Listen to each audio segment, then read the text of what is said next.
Gigil na gigil si Franz Castro sa confidential funds allegations para sa Office of the Vice President na budget at ang pag-usisa ng confidential funds mula pa ito sa lungsod ng Davao nang naninilbihan pa si Vice President bilang alkalde sa lungsod ng Davao City. Mula pa noong 2016 hanggang 2022, ang confidential expenses ay maaaring hilingin na ibalik kung ito ay hindi makatwiran. At ayon pa kay Franz Castro na isang makabayan block na ang figures of expenses na nagmula sa COA or Commission on Audit ay lumubog daw ito mula 140M to 460M noong 2016. Mula nang siya ay bumaba sa pwesto para tumakbo sa pangalawang pinakamataas na posisyon sa bansa noong 2022. Ganito kagigil si AK Party List Franz Castro na isang rebelde na halongkatin ang nagastos mula sa confidential funds sa Davao City na isa sa pinakamalaking lungsod ng bansa na insurgency-free at naging modelo ng ibang lalawigan dahil sa katahimikan, kaayusan ang nasabing lugar which is against her will at iba pang mga kasama niya sa kamara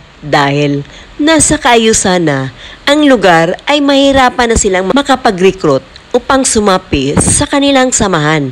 Kaya todo bigay at higpit sa serbisyo si VP Sara. Kaya pilit nila itong tinutuligsa. Dahil sa confidential funds ay sila ang matutugis nito. Dahil ang budget na ito ay inilaan upang puksain ang mga rebeldeng nakapasok sa mga paaralan upang manguha o mang-recruit ng mga estudyante at dalhin ito sa kabundukan. Kaya nakakaawang mga kabataan na magiging biktima sa kanilang karahasan at tuluyan ng masira ang kanilang magandang kinabukasan na pinaghihirapan ng mga magulang na itaguyod ito. Ang confidential funds ay mga impormasyon na may kabayaran mula sa mga impormante kung sino ang makapagturo, kung saan ang mga rebelde, paghahanap sa mga gumagawa ng krimen at paghabol sa mga kriminal sa ating bansa. Dito pa lang makikita mo si Risa Hontiveros na nagsasawalang kibo o walang alam sa pamamalakad ukol sa confidential funds na ito ay hindi dapat niyang tuligsain dahil ito nga ay isang confidential funds na hindi pwedeng isiwalat kahit kanino man dahil meron ang in charge dito na isang ahensya, ang COA, na siyang may karapatan na magbusisi dahil nakalaan siya ang mga impormante, ang mga taong nagsusumbong sa gobyerno kung saan at sino ang mga kriminal. Dahil napakadelikado sa mga impormanteng civilian, sa mga rebelde. At bawal ibunyag ni Vice President ang tungkol sa mga impormasyon dahil ito ay labag sa batas at napakadelikado sa buhay ng mga impormante na hindi talaga naiintindihan ni Hontiveros ang ukol sa confidential funds na matagal na itong nagsilbi sa gobyerno. Well, alam na natin at hindi pwedeng alisan si VP Sara ng mga bodyguard dahil ito ay delikado sa kanyang posisyon dahil mahigpit itong nakipaglaban sa mga rebelde. At isa pa itong tinutuligsa sa dami ng bodyguards ni VP Sara. During Pinoy administration, 5 buwan pa lang itong nakaupo, ay nagwaldas agad ng 1.2 billion confidential intel funds at di hinagilap ng COA kung saan ginastos. Pero itong si Risa Hontiveros na sangkot sa isang korupsyon ay malakas mambusisi at nagmamalinis sa kanyang sarili. At tahimik ito sa panahon ni Pinoy na parang kaluluwa. Kaya nakapagtataka na akala mo ay bulkang sumasabog ang kanyang bunganga na panay kudigo naman. At syempre, last term niya ngayon sa Senado at wala nang babalikan. Nagbaka sakaling tumakbo bilang Pangulo. Kaya punteriya niya si VP Sara, baka ito ay maambunan sa 32 million votes. Samantala, isang well-known influencer na si Coco Locoy ang nagbigay ng komentaryo laban sa Rappler dahil ito ay kinulang sa impormasyon upang sirain si VP Sara. Alam niyo na, si Risa ay isang mahigpit na kalaban sa pamumuno ni PRRD. Kaya naman, no wonder na ang anak ay pag-initan. Kaya tara na, panoorin natin ang kanyang saloobin at komentaryo laban kay Risa. Ito nga ang bagong issue nila.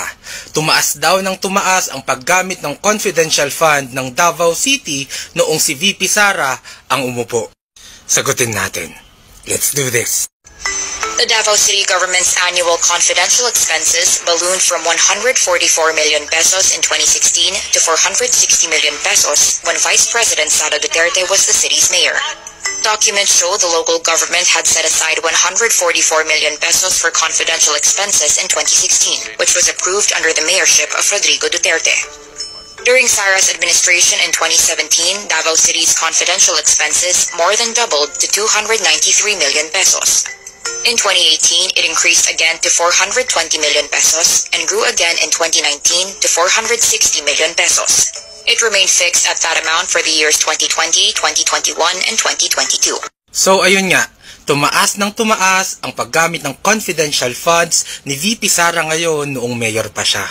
Pero hindi katulad ng Rappler ay hindi tayo titigil doon. Pag-uusapan natin ang dahilan kung bakit gumamit ng confidential funds si Mayor Sara Duterte noon at ano nga ba ang naging resulta nito.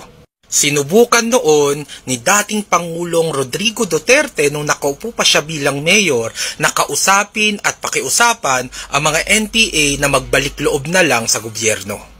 Alam natin na kahit nung Pangulo na siya ay binigyan niya pa rin ng pagkakataon ang mga NPA na to. Ngunit katulad ng pagtatraidor ng rebelding grupo ng NPA sa usapan nila ng gobyerno, ganun din ang ginawa nila sa Davao. Hindi lang NPA ang issue nila noon doon. May iba pang mga teroristang grupo na abot kamay lamang sila. Nagkaroon ng pambobomba sa Davao Market at pumatay ng 14 na tao. Inatake ng mga NPA ang isang banana plantation sa Davao na naging dahilan kaya mas naghirap at nawalan ng trabaho ang maraming Davaoenyo. Yung normal na gawain ng NPA, yung nang-aambush sila ng mga sundalo. May mangingisda pa na nakaapak ng landmine ng NPA katulad ng nangyari kay Keith Absalon. Mga ganitong pansasalot ng NPA at ibang grupo noon sa Davao at marami pang iba. At ayun nga, nung umupo si VP Sara Duterte, ginamit niya ang confidential fund at lalong dinagdagan para labanan ang insurgency sa lugar nila. Ang resulta, parehong taon na pag-alis niya sa Davao bilang mayor, ay parehong taon na naging insurgency-free na ang kanyang lugar. In short, kapayapaan ang binigay niya sa Davao kapalit ng paggastos niya ng perang iyon. Hindi lang siya umalis ng mapayapa, umalis din siya na nabayaran ng Davao City ang bilyon peso na pagkakautang nito. So para sa mga taga Davao, hindi nga ba worth it ang gastos na to sa mga mahimbing nilang tulog paggabi? Tanungin ko kayo, ilang milyon kung hindi trilyong piso pa ang nagastos natin sa 5 dekada ang pakikipagsagupaan natin sa NPA, sa MILF, sa MNLF, sa Abu Sayyaf, sa Mauti Group at sa maraming iba pang mga kriminal. Ilang bala at armas ang nasayang natin at naagaw sa atin. Ilang buhay ng ating mga sundalo at ng ating mga mamamayang Pilipino ang nawala dahil sa mga krimen at terorismong ganito. For sure, hindi magdadalawang isip ang mga taga Davao na ibigay ulit kay VP Sara ang ganitong kalalaking halaga o baka nga dagdagan pa nila kapalit ng kanilang kapayapaan sa kanilang lugar, kapalit ng mahimbing na tulog sa gabi. Abay oo, si dating Pangulong Rodrigo Duterte noon ay gumamit din ng malalaking halaga para sa confidential funds. Pero anong naging kapalit nito? Naramdaman ng mga Pilipino na nasa kalsada na mas ligtas sila, na mas ligtas kami.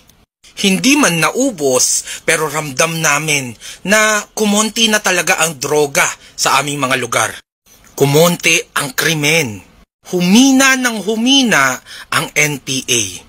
At alam ng mga NPA at ng mga sympathizers nila na the more na bibigyan nyo ang mga Duterte na to ng confidential funds na pwede nilang gamitin laban sa kanilang grupo, ay di magtatagal, mauubos sila. So ayun, Hindi kumpleto ang binigay sa inyong impormasyon ng Rappler. Ginutom kayo sa impormasyon. At katulad ng ibang gutom, nagagalit pag kulang ang laman ng tiyan.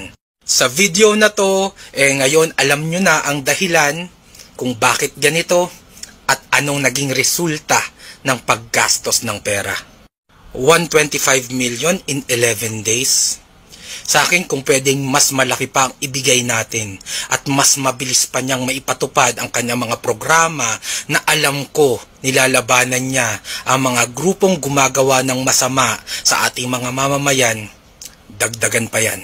Ganito kabangis at ganito kagaling si Vice President Inday Sara Duterte. Kaya lahat ng mga gustong kumalaban sa kanya sa 2028 na hindi nga natin alam kung tatakbo siya ay naninira na at gumagalaw na. Ikaw, kanino ka? Nag-uulat, what's new?